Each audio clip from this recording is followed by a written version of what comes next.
I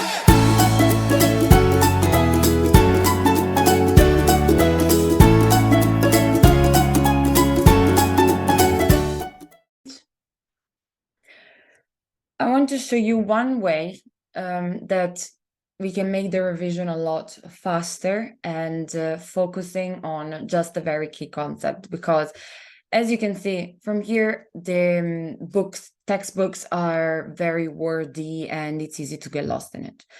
Okay, so one way in which we can revise, and now we do the example looking at this the giant covalent structure, because it's a bit of a wordy topic, you know, not just the diagrams like in the dot and cross, it's not calculation, is wordy. Okay, so there is a way in which we can optimize the revision, but also minimize the work, because that's of course the goal, yeah, of revising. We always want to revise in the least amount of time, but in the best way possible. And the way to do it is this. This is the very key. So before you do any revision, and for a topic that maybe you don't have the note you don't have the note, or something that you need to that is wordy like this, that's not what you need to do. Look at the learning objective, and it says like here, after the topic, you should know the general properties of substances with a giant covalent structures, why diamond is hard and graphite is slippery, why graphite can conduct electricity and thermal energy. So this is super important. So before any lesson or before you study from the book, that you look at this, because look, just the 3 little points. So don't worry about highlighting the whole book or doing anything to the book. Just look for this point, okay? Because this will summarize already everything that you need to know, or at least the major things that you need to know about the topic. Okay, that's why it's important that you keep that in mind, and then you keep going back to it. So when you read the book, you know exactly what are the things that you need to focus on. So if we read this, look, the first thing, and here I'm going to use some highlighters, but you have to be careful on how to use highlighters, because they can be very distracting. So it's, if we highlight, let's make sure they're just very, like the very key things. You know, so the general properties of substances with giant covalent structures. Okay, general properties, giant covalent structure. Okay, I can read through it, but also notice that there are some words that are already in bold in the text, and those are the ones that need to draw our attention. Okay, so they do not have a small number of atoms arranged. They form huge networks of atoms held together by strong covalent bond in giant covalent structure. Doesn't that tell us already one of the general property? Stronger covalent bonds. Okay? Then we can keep reading. As well as diamond, graphite, and silicon dioxide also have giant structure. Okay.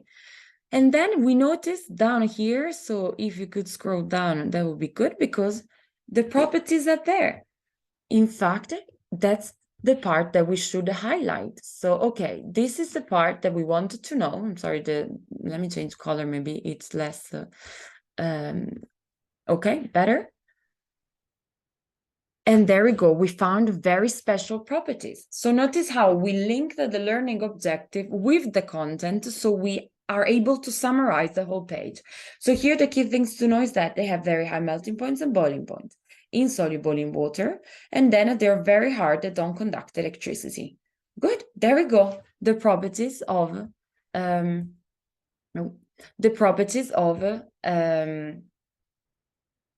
these structures. Okay, sorry. Okay, better.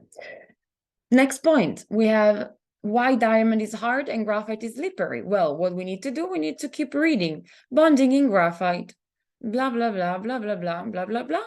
Can you find while you read through, keep in mind that you want to find why graphite is slippery, so you will read with that focus. Okay, so it's at a 3 strong covalent bond. Okay, that's the structure. Carbon atoms have 4 electrons. They are the short bonding. They leave 1 spare electrons. Okay, but still, that's not what we're focusing on. And what else? Oh, look, there are no covalent bonds between the layers. Only weak intermolecular forces. The layers can slide over each other. There we go. You found the reason why graphite is slippery. Okay. Then next step is Why graphite conduct electricity and thermal energy? You keep reading and you highlight the key thing. So notice how I'm doing it. You are reading maybe this page, not too fast, but still a bit fast reading because you focus on one little information at a time. Yeah, and it's okay because if you read the whole page and highlight all of the information is really way too much to take in. But if instead you look at the learning objective, in this case is general properties, blah, blah, blah, you read it through, oh, general properties, okay, great. That's my first point. Then you go back to the learning objective. Okay, what do I need to focus? Why diamond is hard? Okay, great. Go and read through it and you would find the very strong covalent bonds. Maybe that's diamond. Yeah, okay. Then next step, graphite, and now you focus only on graphite. So notice how we've split, the explanation and this whole page into 3 small points. Okay, so this is a way on how to use learning objectives effectively. Yeah, this in this case is applied to a topic that is a little bit wordy, like properties of carbon and graphite. Okay, I hope it's clear and I hope you can apply to the other pages, and I hope this helps the revision.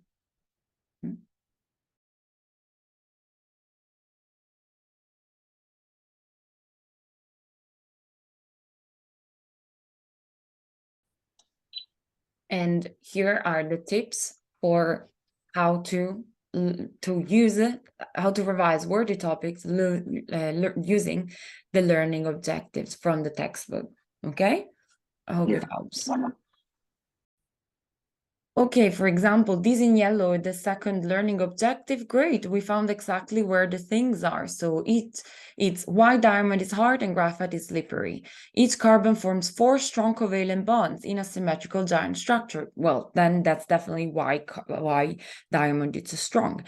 And then for graphite, carbon atoms are only bonded to 3 other carbon atoms. Okay, so the layers can slide over each other quite easily. Okay, this makes graphite a soft material that feels slippery. Great, but that's a bit too much of a highlighted. So we can even try to make it a bit less. So that's why it's important to read it many times, because the first you have like a nice overview of the concept that you need to learn. And then you can just focus on what are the really key things here. Why it's slippery? Why is slippery? It says here, oh, because it's layers and they can slide over each other. So it could even be enough to highlight just the part of, in between the green ticks rather than this whole thing. Okay, because you really want to minimize these highlighters. Okay, but that's why it's also important to keep reading it. One, you have the overview of the concept, then you look exactly at, oh yeah, this is exactly what I need to know. Okay.